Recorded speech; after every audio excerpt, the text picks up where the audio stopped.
आज मी करणार आहे कोलमी भात.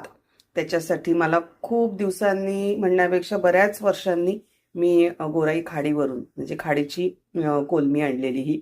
आणि अशी छोटी छोटी असते, मोठी नसते, अगदीच एखाद दुसरी मोठी असते, नाहीतर अशा या छोट्या छोट्या असतात आणि चवीला खूप छान भन्नाट लागतात. तर मी त्या स्वच्छ धुवून मीठ मसाला त्याला लावून ठेवलेला आहे. इकडे मी आलं लसणाची पेस्ट, कांदा, टोमॅटो, मिरची, हिरवी मिरची असं 1 बाय 1 टाकून छान शिजवून घेतलंय.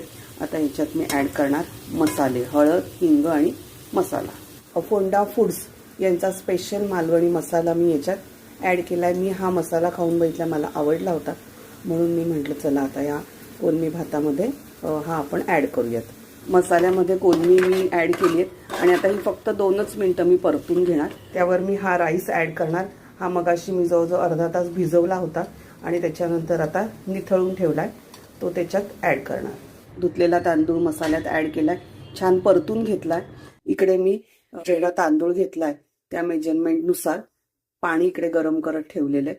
गरम गरम पाणी आता ह्याच्यात आपण ॲड करायचं. परत एकदा छान मिक्स करायचं आणि तिरकं झाकण ठेवायचं. कोलमी जेव्हा मी मॅरिनेट केली तेव्हा पण त्याला मीठ लावलं होतं. त्याच्यानंतर कांदा टोमॅटो जेव्हा शिजवून घेतला तेव्हा पण त्याच्यात ते लवकर शिजावं म्हणून मीठ घातलं होतं.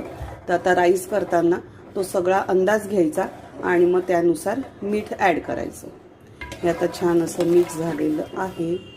आता याच्यावर आपण असं जरा असं तिरकं जर अशी फट ठेवायची, मधून मधून हलक्या हाताने असं थोडं हे मिक्स करायचं. त्याच्यामुळे आपल्याला किती काय पाणी राहिलं आहे ते पण कळतं.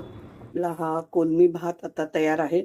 वरून मस्तपैकी कोथिंबीर ॲड करायची आणि परत एक 5-10 मिनटं झाकून ठेवायचं, म्हणजे तो छान मुरतो भात आणि खायला अजून टेस्टी लागतो. हे बघा, आता आपला हा कोलमी भात तयार आहे. आता आपण तो सर्व करूयात. कसा मस्त वाफाळलेला हा गरम गरम कोलमी भात. या सीझनचं महत्त्वाचं फळ म्हणजे आंबा आणि तो अख्खाच खावा. अख्खा खाल्ल्याशिवाय समाधान होत नाही. एकापेक्षा जास्त आपण खाऊ शकतो, पण आपण एका वेळेस एकच खायचं आहे. तर हे असा आजचा संडेचा हा मस्त झकास मेनू.